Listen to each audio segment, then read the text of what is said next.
Hi, Trevor here, reflecting on life through music. Thank you for stopping by.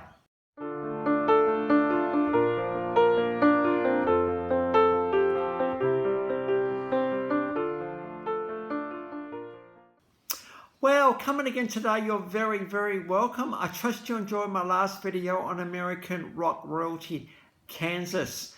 Very much progressive rock, actually. Through the song Carry On Wayward Son, we looked at the balance between going for it and caution. Gee, it is complicated being a human being, absolutely at times. We could have also looked at Dust in the Wind, which is another one of their classics. Well, going from there to 1978 in Bedfordshire, UK. Art Nouveau was formed, very much avant-garde style of music. Steve Askew on lead guitar, Stuart Neal on keyboards, Nick Beggs on bass, and Jez Strady on drums. But these guys did a little bit of stuff for a while and thought, you know what, we actually really need a lead singer. There's a lot of us, we're doing a lot of music on stage here, but I think we need a lead singer. So after some auditioning, they auditioned Christopher Hamill in 1982. Now, Christopher Hamill would rebrand himself Limahl. So if you move the letters of Hamill around in another order, you get Limahl. And of course, Limahl would go on to do a few other things. And this is where he got his start. And he would be just the thing that this band would need to rename themselves Kajagoogoo. Now, that name is inspired by the gurgle that toddlers make when they're first born. So pretty cool name indeed. Limahl would meet Nick Rhodes of Duran Duran, and Nick would actually point them in the direction of EMI Records, and EMI would say, yep, we actually agree with you. Let's sign you guys up to our label. Nick was also involved in probably Kajagoogoo's biggest song. This was Too Shy. This would actually come off their first album, White Feathers, and this particular single got to #1 in the UK charts, and the album got #5 in the UK charts. One thing this song is known for is this incredible bass line. Now, Nick is, make no mistake, this is absolutely, there's no trickery going on in here with this bass line. This bass line is absolutely Nick, and it really is quite clever in many ways. Given that he actually does vocals as well, this guy is an all-round musician. Too Shy just shows, I think, brings out the avant-gardeness of this group, together with New Wave, which was well and truly emerging with bands like Duran Duran in the early 1980s.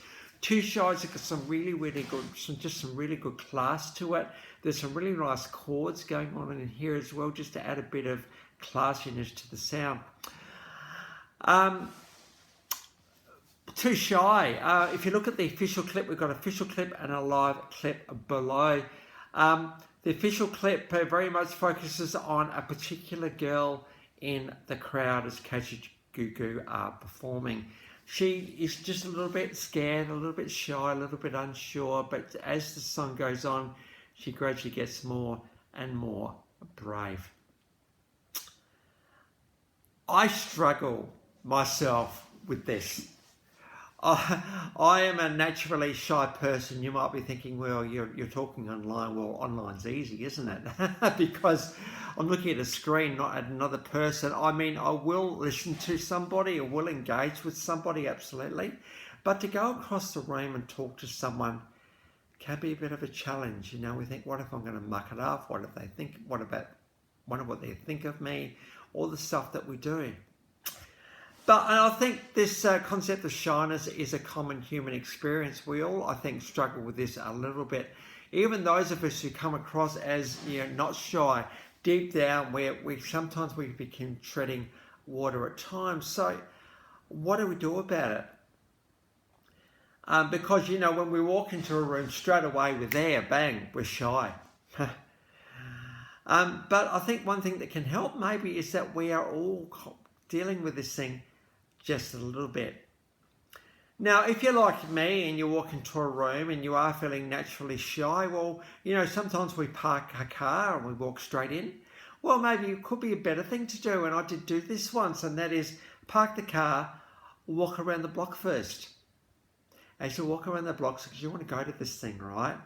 You walk around the block and you find your steps getting stronger and stronger and stronger. And so when you actually walk into the room, you are feeling braver, and you might walk across the room and you might look for a person that might kind of look a bit safe, and you might go and talk to them. But, you know, giving yourself space and time to get yourself in the zone is not a bad idea if you do struggle with shyness.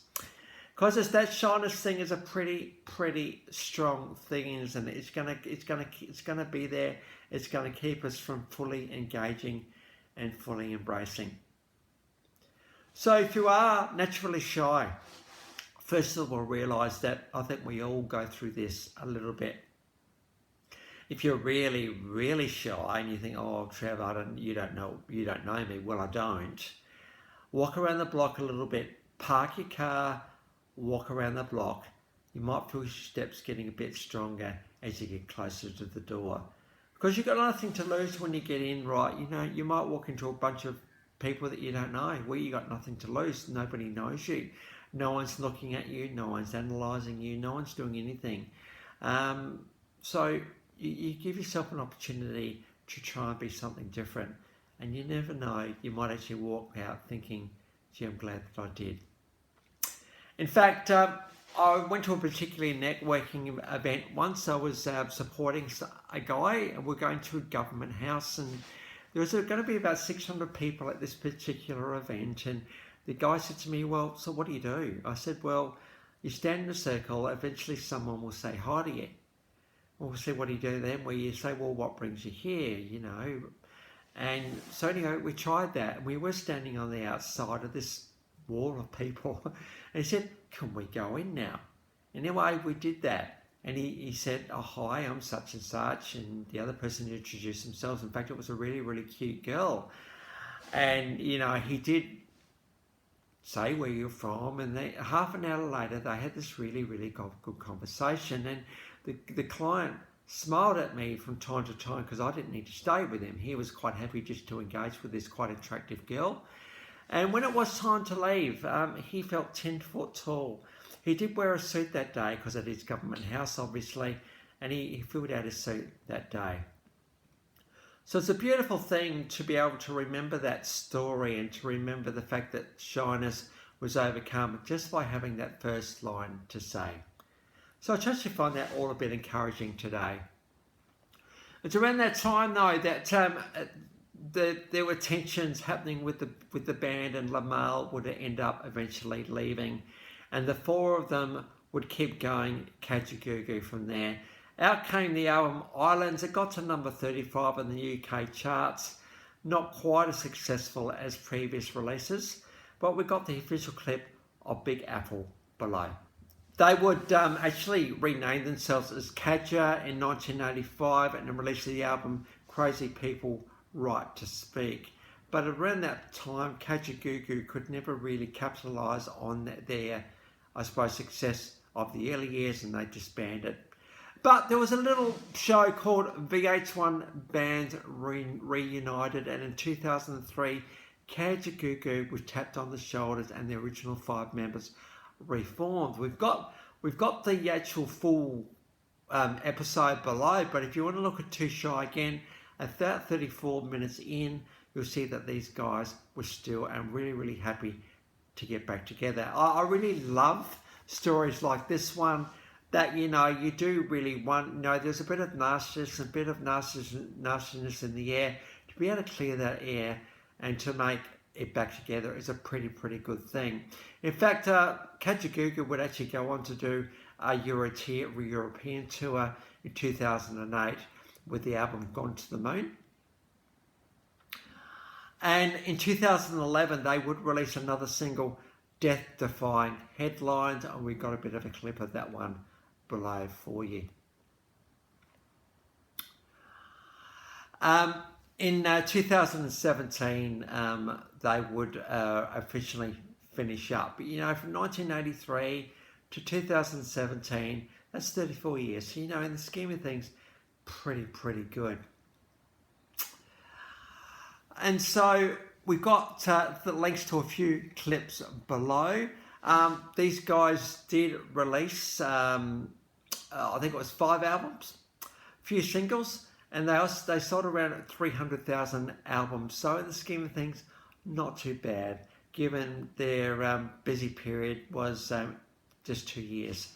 And so not bad success for these guys. And it's good to be able to look at bands like these ones and realise that, you know, bands like this never really die. There can be tensions, there can be things that come up, but you can get back together and bury the hatchet, which is pretty cool.